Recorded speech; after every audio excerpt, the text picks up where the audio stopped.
Nicolas Sarkozy a fait un crochet en Seine-Saint-Denis. Nicolas Sarkozy qui est en train actuellement de visiter le centre culturel berbère, le seul et unique centre en France. Cette image sur TF1, cette image sur France 3 représente 600 000 personnes en Ile-de-France, près de 2 millions de personnes en France. Au déjeuner pour Nicolas Sarkozy, un déplacement en banlieue parisienne. Aujourd'hui vous êtes allé à Drancy, c'est la photo qu'on a choisie, donc en banlieue. Il y a des bureaux, il y a des salles de danse, il y a une salle polyvalente et il y a de multiples activités. Et ça permet à 300 usagers, dont 200 enfants, qui viennent toute la semaine pratiquer des activités culturelles, éducatives. Il y a combien de berbères dans le monde? C'est une très bonne question. Et il y en a beaucoup. Il y a les berbères, ceux qui continuent à parler la langue berbère, ce qu'on appelle les berbérophones, et il y a les berbères arabisés. Dans combien de pays? Tous les pays de la Méditerranée, de l'Égypte. Aujourd'hui, on parle berbère en Égypte, dans l'oasis de Siwa, jusqu'aux îles Canaries, et puis de la Méditerranée jusqu'au Sahel. Le seul pays qui a reconnu officiellement le berbère, c'est le Maroc. Le Maroc l'a reconnu comme langue officielle et l'Algérie comme langue nationale. La question berbère est une question présente, d'actualité. Ça représente beaucoup de monde, non seulement dans la rive sud de la Méditerranée, mais ici en Europe. Mais ça descend un peu en dessous. Mais jusqu'au Sahel. Au Mali. Voilà, il y a nos frères Touaregs. Est-ce que les Touaregs sont considérés comme des berbères? Les Touaregs font partie effectivement de la famille berbère. C'est un peu la partie méridionale, on va dire, qui est en contact avec l'Afrique au sud du Sahara. Je pense que c'est plutôt les gens acculturés qui ont des problèmes d'intégration. Que l'identité n'a jamais posé un problème d'intégration. Pourquoi? Parce que quand on sait d'où on vient et qui on est, on n'a pas de risque à rencontrer l'autre. Quand on a des incertitudes sur qui on est et d'où on vient, à ce moment-là, le risque est majeur. C'est un des objets du travail. Voilà, oui, bien sûr. Ce que vous dites est juste. La seule chose, c'est que si on n'a pas la reconnaissance de l'institution, de l'État, c'est beaucoup plus compliqué. Et c'est cette reconnaissance que nous souhaitons. Je profite de la présence de la presse, parce que quand on a inauguré ce lieu, on a eu très peu de presse. Et donc, en vérité, c'est aujourd'hui l'inauguration de ce lieu qui est hautement symbolique. Donc ici, il y a une salle de danse, c'est un centre culturel, on va dire classique. Bonjour, pardon de vous déranger.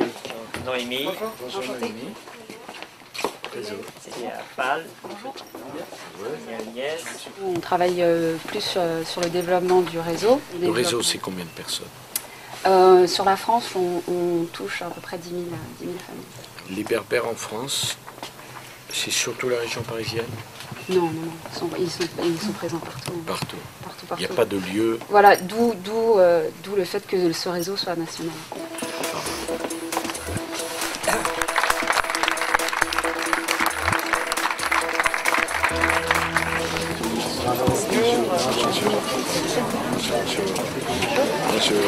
Aujourd'hui, votre présence, et je tiens à le signaler, grâce au soutien indéfectible de notre ami Jean-Christophe Lagarde, qui a été à nos côtés dans ce département, il faut le savoir, mais en Île-de-France, en France, en Europe, dans le bassin méditerranéen, il y a une composante humaine, civilisationnelle, culturelle, porteuse d'un message, porteuse de valeurs. Elle a un droit à l'existence, elle a un droit à être.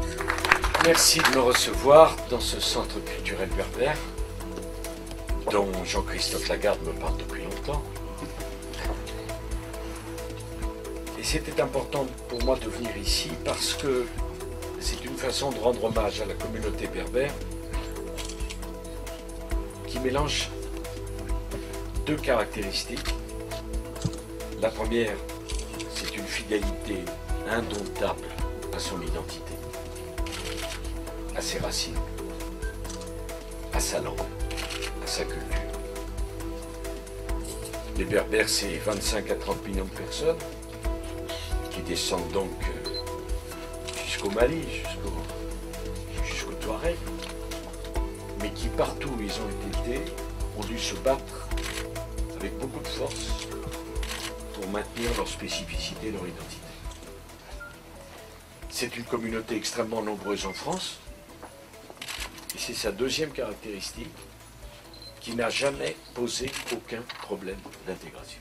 La République dit à chacun, respectez nos valeurs, amenez votre identité, et dans le creuset républicain, on va en faire quelque chose de plus grand que ce qu'on était à l'origine avant vous. Mais pour cela, il faut les deux choses. Le respect par la République de votre identité et le respect par vous des valeurs de la République. Et la communauté berbère est un exemple de ce point de vue. Alors oui, Monsieur le Président a connu des difficultés, et il en connaît encore. Je parlais des Touaregs, on voit bien les difficultés qu'ils connaissent, même si moi-même je suis attaché à l'intégrité du Mali, comme vous le savez. Mais je pense depuis bien longtemps que c'est l'uniformité qui peut faire poser problème à l'unité, et pas la diversité. Et donc c'est une reconnaissance pour tous les Berbères de ce que vous apportez à la France, à la République. Et c'est la certitude pour vous aussi de savoir que la communauté nationale est heureuse de vous compter parmi les siens. Et est admirative. Mais je ne savais pas que les Touaregs étaient une des communautés berbères. Et aujourd'hui en Algérie, les Berbères, c'est une langue nationale. Une langue nationale qui n'est pas officielle. On peut dire qu'il y a une reconnaissance. Mais elle est enseignée, oui. Mais les moyens demeurent insuffisants. Il faut faire plus. Ils n'ont pas fait ce qu'ils ont fait en Maroc. Ah. Et en Tunisie, il y a des Berbères? Bien sûr, oui. Dans le sud de la Tunisie, dans le nord, à l'île de Djerba. En Libye aussi. En Libye, ils rencontrent aujourd'hui des problèmes, Monsieur le Président. Parce qu'ils ont beaucoup apporté à la Révolution. Je disais, Monsieur le Président, que incontestablement, il y a un éveil de la conscience berbère. Voilà. Donc c'est quelque chose qui s'était éteint pendant quelques décennies. Et puis aujourd'hui... Quels sont les rapports entre les Berbères et les Touaregs? En vrai.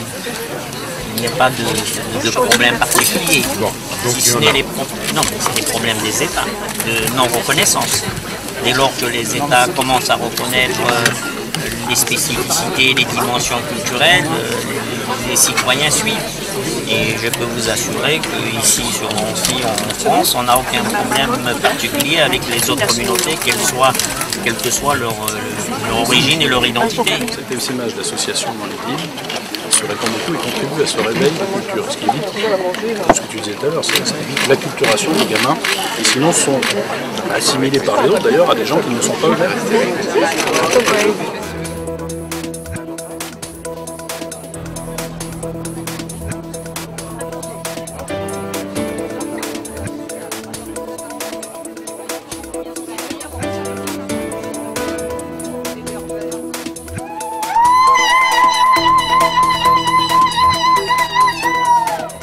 Vous êtes élu président de la République, est-ce que vous allez soutenir la communauté franco-berbère à travers 3 actions? La première, c'est la création d'une maison de la culture berbère sur Paris. La seconde, c'est l'enseignement de la langue berbère, qu'elle soit prise en charge par l'éducation nationale. Et enfin, le troisième point, c'est la reconnaissance de l'histoire berbère. Bon, d'abord, avant de répondre à vos questions, l'identité n'est pas un problème pour l'intégration. Bien au contraire, c'est un avantage. Je veux rendre hommage à la communauté berbère qui a toujours été un exemple d'intégration dans la République française, sans jamais renoncer à ses racines, à sa langue et à son identité. Le fait qu'il y ait un centre culturel comme ici à Drancy, qu'il y en ait un à Paris, c'est une excellente initiative. Il y a aussi des maires, il y a aussi des élus, c'est à eux de voir ce qu'il convient de faire dans leur commune pour intégrer la communauté municipale. Mais moi je suis favorable. Deuxièmement, qu'on puisse rendre hommage et développer l'histoire berbère qui est si liée à la nôtre, y compris à nous chrétiens. J'y suis favorable. Nous aurons qu'à discuter avec la communauté dans son ensemble pour voir quelle forme doit prendre la reconnaissance de cette histoire. Est-ce qu'elle doit être diplomatique? Est-ce que c'est un lieu? Est-ce que c'est les mémoriels? En tout cas, moi j'y suis favorable. Et troisièmement, la reconnaissance du berbère comme une possibilité d'apprentissage d'une langue différente. J'y suis favorable aussi. La communauté berbère dans le monde, c'est 25 à 30 millions d'habitants, c'est le bassin méditerranéen, même si ça descend dans l'Afrique subsaharienne. C'est donc une langue qui est très proche de nous et de notre culture. C'est une forme de reconnaissance aujourd'hui, votre visite? Venir ici avec Jean-Christophe Lagarde, dans ce centre dont il me parlait depuis longtemps, c'est une volonté de reconnaître l'identité berbère et la culture berbère, son apport à la France, à la République française, et le soin qu'ont mis ses membres à s'intégrer dans notre pays et bien respecté les valeurs de la République, c'est incontestablement un exemple. Et on est très satisfait qu'il se soit intéressé à notre question, la question culturelle berbère. C'est la première fois que vous voyez quelqu'un, le président de la République? De ce niveau-là, tout à fait, oui. Avec M. Lagarde aussi, ça se passe toujours très bien. Et je suis content que notre culture refasse surface. Petit à petit, vous avez de l'espoir pour l'avenir? Oui, tout à fait. Si ça continue dans ce sens-là, c'est très bien. C'est très très symbolique, c'est satisfaisant pour notre communauté. Qu'ils viennent parler de notre culture, c'est une grande victoire pour les Berbères et pour la CBF et pour tout le travail qui est fait depuis des années. C'est-à-dire que nous, on doit se battre pour ça. La France, elle nous permet justement de continuer à pratiquer notre culture et à la sauvegarder. C'est une bonne chose qu'il y ait une reconnaissance des Berbères, qu'on sache qu'ils existent, parce que les gens ont tendance à ne même pas les connaître. Et je pense que c'est bien que le président en parle. Merci, monsieur le président. Merci beaucoup.